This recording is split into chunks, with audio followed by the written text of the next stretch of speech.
I worked overnight security at Crestview Medical Research for 8 months before Kevin showed up.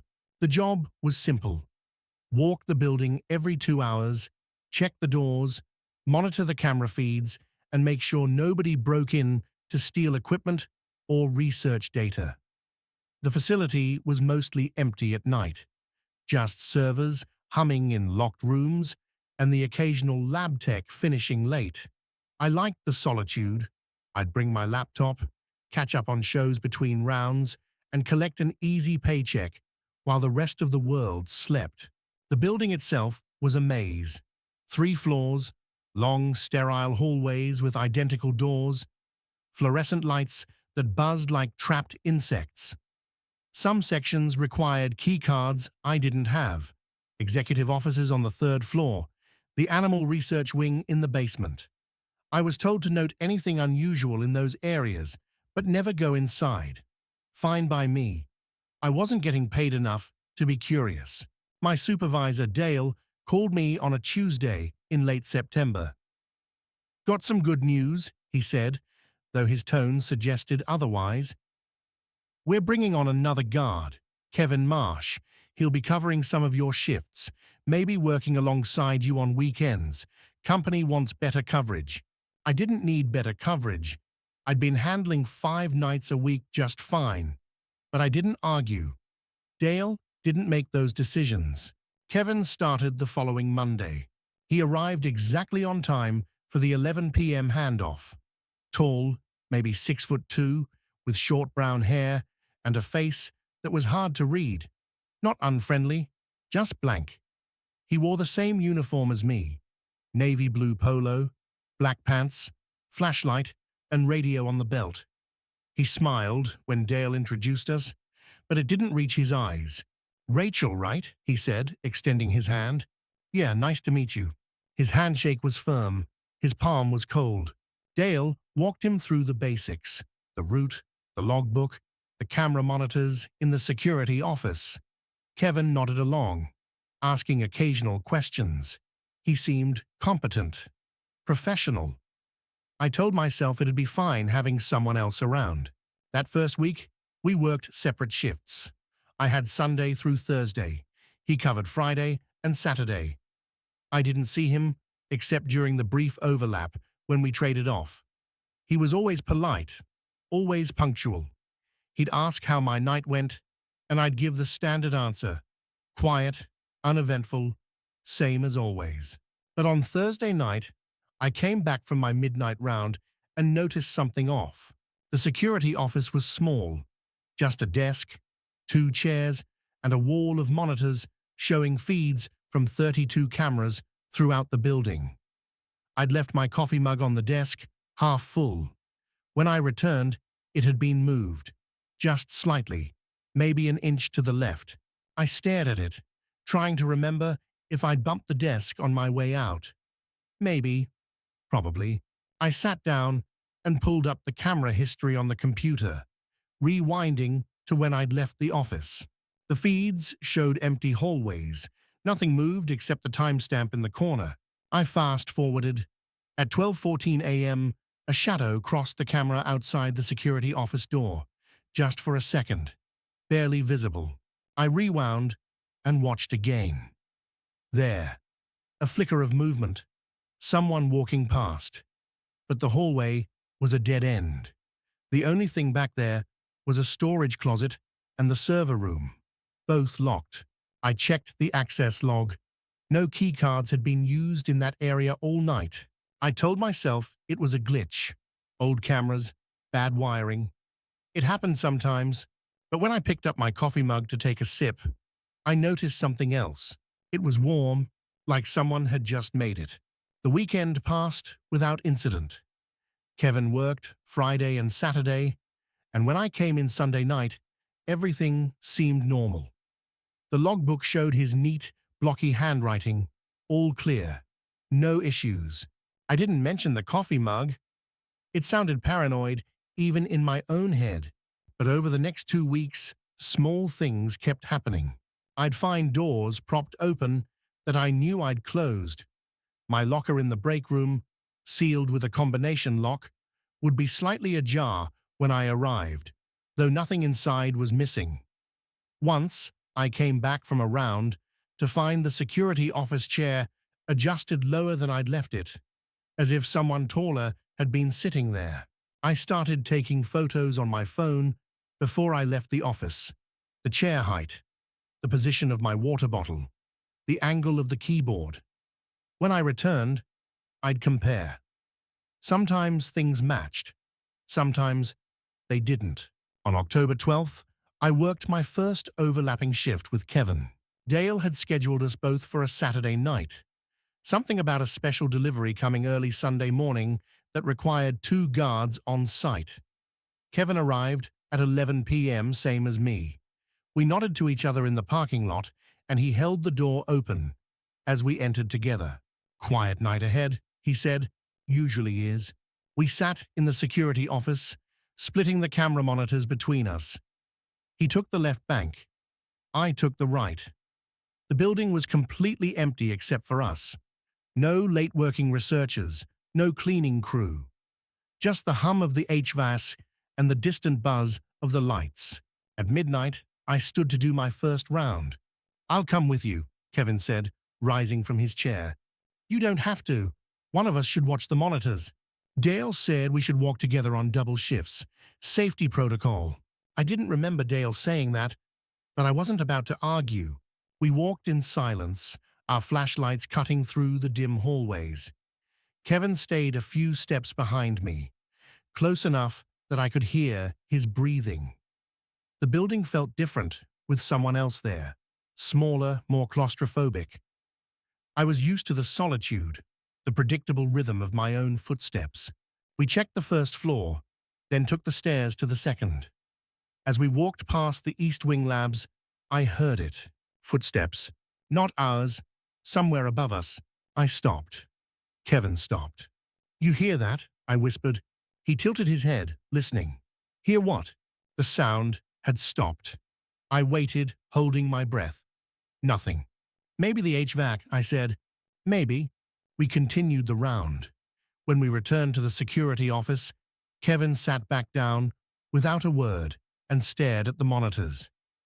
I tried to focus on the feeds, but I kept glancing at him. He didn't move, didn't check his phone, didn't stretch or yawn. Just watched the screens with that same blank expression. At 2 a.m., he stood. "My turn," he said. "Want me to come?" "No, you've been walking all week. Rest." He left before I could respond. I watched him on the cameras. He moved methodically through the first floor, checking doors, shining his light into dark corners. Then he climbed the stairs to the second floor and disappeared into the East Wing. The East Wing had 3 cameras, all mounted at opposite ends of the long corridor. I watched Kevin walk to the middle, where the coverage was weakest. He stopped and stood there, just stood, not checking doors, not looking around, facing the wall. I leaned closer to the monitor. The image was grainy, black and white. I couldn't make out details, but I could see his silhouette, completely still, like a mannequin. 1 minute passed, then 2. My radio crackled. "Everything good?" Kevin's voice, calm and even. I grabbed the radio. "Yeah, you okay?" "Fine. Just thought I heard something." On the monitor, he still wasn't moving. "What did you hear?" A pause. Static. "Nothing. Must have been my imagination." He turned and continued his round. When he came back 15 minutes later, he sat down, logged the walk in the book, and said nothing else. At 6 a.m., the day shift arrived. Kevin and I clocked out together. "See you next week," he said in the parking lot. "Yeah, see you." I sat in my car and watched him drive away. Then I pulled out my phone and opened the photos I'd taken of the security office before the shift. I compared them to how the office looked now. The chair was in the same position. The water bottle hadn't moved, but my pen, a blue ballpoint I always left on the right side of the desk, was now on the left. I didn't use it all night. Kevin was left-handed. I'd noticed when he wrote in the logbook. I locked my car doors and drove home, checking my rearview mirror the entire way. I didn't work with Kevin again for another week.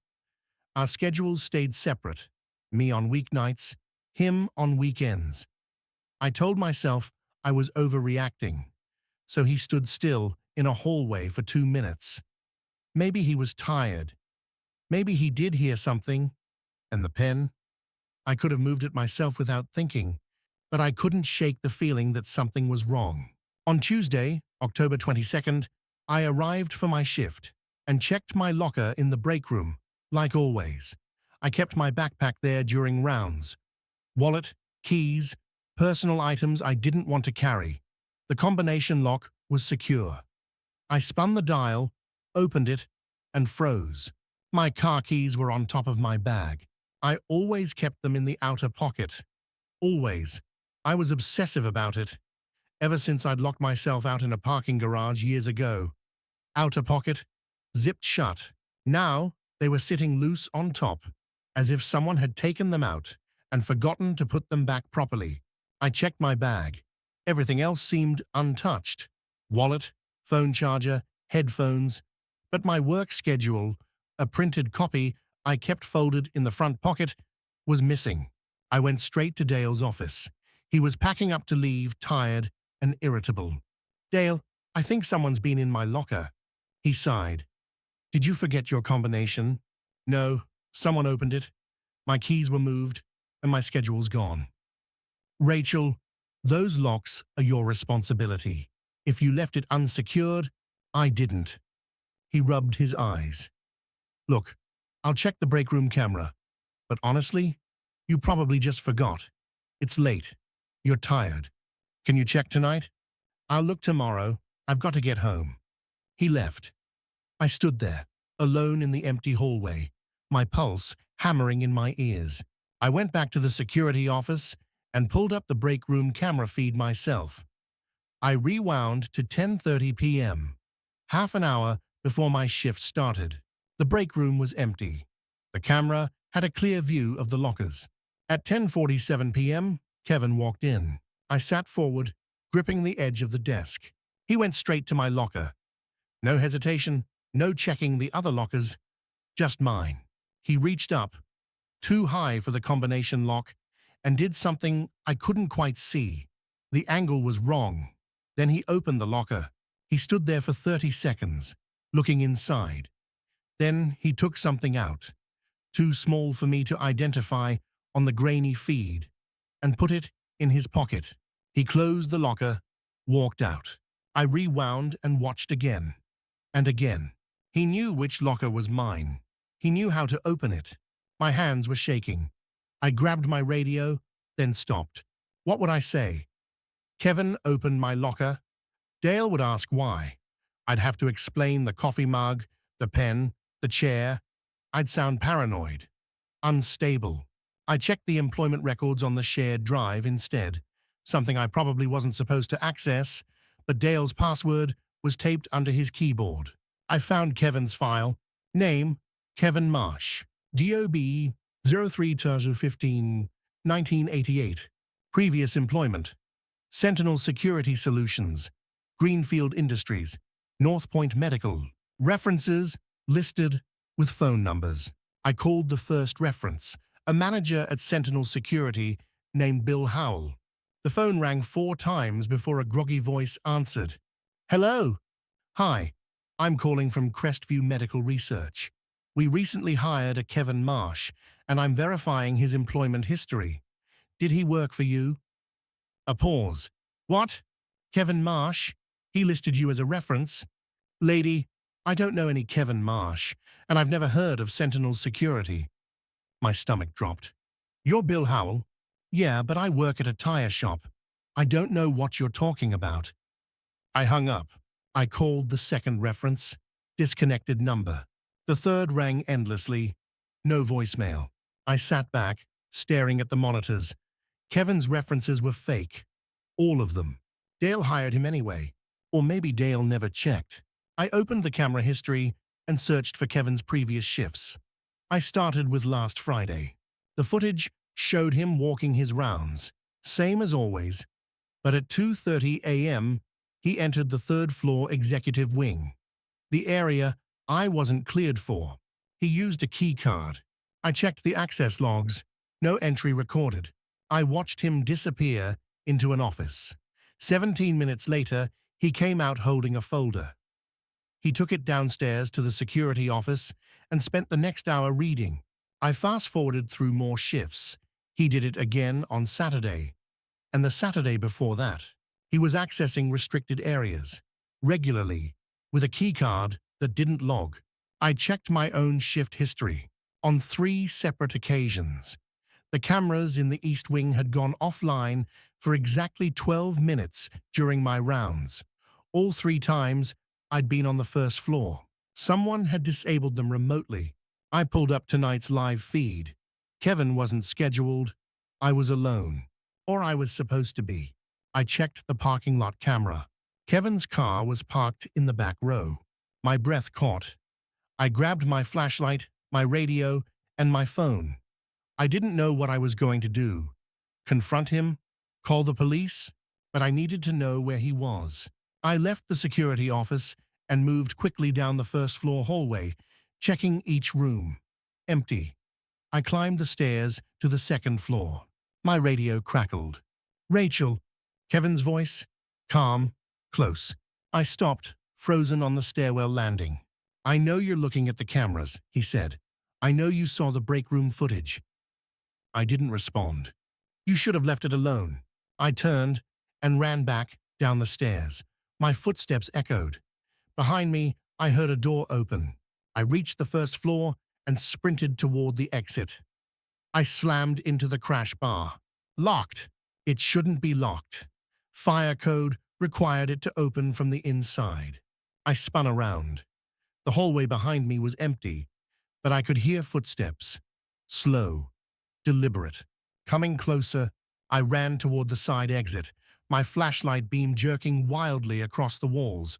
My radio crackled again. The side doors locked too. Kevin's voice was still calm, almost gentle. "I sealed the building an hour ago. It's just us now, Rachel." I bit back a scream and changed direction, heading for the security office. If I could get there, I could call the police, lock myself in. But when I rounded the corner, Kevin was standing in the hallway ahead of me, just standing there, hands at his sides, blocking the path. I skidded to a stop, my breath coming in ragged gasps. "Stay away from me," I said, hating how my voice shook. "I'm not going to hurt you." He took a step forward. "I just need you to understand something." "Understand what? That you've been stalking me, breaking into my locker? You lied on your application. Your references are fake." He tilted his head slightly, like he was considering this. "The references were necessary. Dale doesn't check carefully. Most places don't. Why are you here? The same reason you are. A job. Bullshit." I backed up, keeping distance between us. "You've been watching me, following me. You disabled the cameras during my shifts." "To see how observant you were," he interrupted. "You're good, Rachel. Better than the last one." My blood went cold. "The last one? Jennifer Kern. She worked here before you, lasted 6 months." He said it casually, like he was discussing the weather. "She wasn't careful. Fell asleep during shifts. Didn't check the logs. When the company realized how much equipment was going missing, they fired her." "What does that have to do with—" "I was the one taking it." He smiled then. Small, brief. "Medical equipment, research data, worth a lot to the right buyers. This facility has terrible security, no internal audits, cameras that go down constantly, executives who never check their offices." He paused. "All I needed was access, and a scapegoat." The words hit me like cold water. "You framed her? She made it easy. But you—" He studied me with something that might have been admiration. "You're meticulous. You notice things. The coffee, the pen, the locker. I knew you'd be a problem." I fumbled for my phone in my pocket, but he shook his head. "I disabled the cell repeater 30 minutes ago. No signal in the building." My hand closed around something else. The panic button on my radio, a direct line to the local police station installed after a break-in 2 years ago. I just needed him to keep talking. "So what's the plan?" I asked, forcing my voice steady. "Kill me? Frame me like you did Jennifer?" "No, nothing that dramatic." He took another step closer. "You're going to quit. Tomorrow. You'll tell Dale this job isn't working out. Stress, night shifts, health issues, whatever. You'll leave quietly." "And if I don't?" His expression didn't change. "Then I'll make sure everyone knows you've been stealing. I've already planted evidence in your locker. Key cards, inventory logs with your signature, a USB drive with copied research files." He paused. "Or I could go another route. You live alone, don't you? Ground floor apartment on Maple Street, Unit 4B. You get home around 7:30 a.m. Always lock the deadbolt, but forget the chain." My throat closed. He knew where I lived. He'd been there. "How long have you been watching me?" 3 months, since before I applied. He said it like it was nothing. "I needed to know if you'd be easy to manage. You're not, but you're smart enough to know when you're beaten." He was close now, maybe 10 feet away. I could see his face clearly in the fluorescent light. Still blank, still calm. "Here's what happens next," he said. "You're going to walk back to the security office with me. We'll sit down. You'll type your resignation email to Dale, effective immediately, citing personal reasons. I'll unlock the doors. You'll leave, and we'll never see each other again." "And if I go to the police?"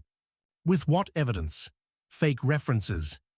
You'll sound paranoid.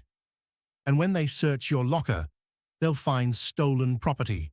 Who do you think they'll believe?" He extended his hand, like he was offering to help me up. "Come on, Rachel. Don't make this harder than it needs to be." I pressed the panic button. Nothing happened. No alarm, no alert tone, nothing. Kevin's smile widened slightly. "I disconnected it last week." That's when I ran. I bolted past him, shoving him hard as I went. He stumbled, surprised, and I sprinted down the hallway toward the back stairwell. I could hear him behind me, his footsteps faster now, heavy and deliberate. I hit the stairwell door and took the stairs 2 at a time. Going up. 3rd floor. The executive wing. The area I wasn't cleared for. But Kevin had a key card, which meant there was another exit up there. I burst through the 3rd floor door and ran. The hallway was darker here, emergency lights casting long shadows. I tried every door. Locked, locked, locked. Behind me, the stairwell door opened. "Rachel," his voice echoed, "there's nowhere to go." I kept running, my lungs burning. At the end of the hall, I saw it. A door with an illuminated exit sign above it. I slammed into it. It opened. Cold night air hit my face. I was on a fire escape, metal grating beneath my feet. I didn't hesitate. I climbed down, my hands slipping on the cold rails, my legs shaking. I hit the ground and ran across the parking lot to my car. My keys? Thank God, I'd kept them in my pocket instead of my locker. I fumbled with the door, my hands trembling so badly I could barely get the key in. I looked back at the building. Kevin was standing on the fire escape, 3 floors up, watching me. Not chasing, just watching. I got in the car, locked the doors, and started the engine. My phone still had no signal. I drove. I didn't stop until I reached the police station 4 miles away. The police didn't believe me at first. I sat in the station at 3 in the morning, shaking and exhausted, trying to explain everything to a bored officer who kept asking why I didn't just call 911. I told him about the disabled cell repeater, the locked doors, Kevin's fake references. He wrote it down with the enthusiasm of someone filling out a parking ticket. They sent a patrol car to Crestview Medical Research. The building was locked up tight. No signs of forced entry. No one inside. Kevin's car was gone from the parking lot. They checked my locker, empty. No stolen property, no planted evidence. The cameras showed me working alone all night. Kevin never appeared on any footage. Not in the break room, not in the hallways, not on the fire escape. The recordings I'd seen were gone. Dale came in at 6 a.m., irritated at being woken up. He confirmed that Kevin Marsh worked weekend shifts, that his references had checked out fine, that there had never been any problems. When I insisted the references were fake, Dale pulled up Kevin's file on his phone. The numbers were different from the ones I'd called. "Look," the officer said, walking me out to my car as the sun rose. "You've been working nights for 8 months. Alone. That can mess with your head. Maybe you should take some time off." I wanted to scream, but I just nodded. I didn't go home. I drove to a friend's apartment across town and slept on her couch for 3 hours, then called Dale and quit. He didn't seem surprised. He said he understood, that night shifts weren't for everyone, and that he'd mail my final check. I didn't mention Kevin. What would be the point? For 2 weeks, I avoided my apartment as much as possible. I stayed with friends, I changed my locks, I checked the windows compulsively, and kept my phone charged and close. But nothing happened. No one followed me. No one broke in. My car wasn't tampered with. It was like Kevin had vanished. I got a new job. Daytime office work, busy and bright and full of people. I told myself I was safe now, that whatever Kevin had been doing at Crestview, it wasn't my problem anymore. Then, 3 weeks after I quit, I saw a news article. Crestview, medical research reports, theft of equipment and data. The article was brief. The company had discovered a significant loss of valuable medical equipment and proprietary research files over the past 6 months. An internal investigation was underway. No suspects had been named. I read it twice, my hands numb. 6 months. Since before I'd even started working there, I searched for Jennifer Kern, the guard Kevin said he'd framed before me. I found her obituary. She died 4 months ago. Single car accident on a rural road. No other vehicles involved. Police ruled it an accident. She'd fallen asleep at the wheel. I stared at the photo. A woman in her 40s, smiling. I closed my laptop and sat in the silence of my apartment. That night, I couldn't sleep. I kept thinking about the way Kevin had stood on that fire escape, not chasing me, just watching, like he'd already won. Around 2 a.m., I heard something outside my window. Footsteps on the gravel walkway. Slow, deliberate. They stopped directly outside my apartment. I held my breath, staring at the window. The blinds were closed, but I could see a shadow through the slats. Someone standing there. I didn't move, didn't breathe. After a minute, the footsteps continued, fading away into the night. I grabbed my phone and checked the locks. Door, deadbolt, chain, all secure. In the morning, I found something on my doorstep, a blue ballpoint pen, the same one that had moved from the right side of my desk to the left. There was no note, no message, just the pen. I picked it up with shaking hands and looked around the parking lot. Empty. No cars I didn't recognize. No one watching. I threw the pen in the dumpster and went inside. But I know what it means. He knows where I live. He's been here. And the message is clear. I'm still watching. I've thought about going back to the police. But what would I tell them? That someone left a pen on my doorstep? I've thought about moving, changing my name, disappearing, but I don't think it would matter. Because the thing that keeps me awake at night isn't what Kevin did at Crestview. It's the fact that he's still out there, still working, still stealing, still framing people, and if I make noise, if I try to expose him or warn someone or go to the media, I think I know what will happen. I'll end up like Jennifer, a single car accident, fell asleep at the wheel, so tragic, so avoidable. So I stay quiet. I go to work. I come home. I check the locks.